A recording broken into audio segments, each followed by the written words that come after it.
నేను ఎందుకు ఆ కేసుని నీకు ఇవ్వాలి, ఆ బుక్ నీకు ఇవ్వాలి?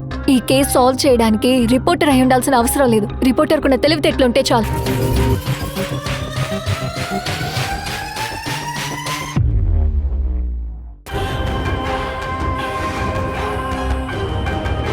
ఇది నేనిచ్చినట్టుగా ఎవరికీ తెలియకూడదు. తెలిస్తే గొడవ అవుతుంది.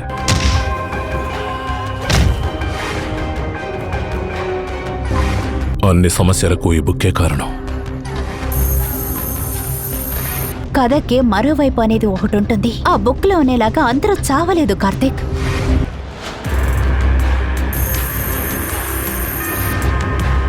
అన్ని సమస్యలకి నువ్వే కారణం. ఎవరో చేసిన హత్యలో నన్ను ఇరికిస్తున్నారా?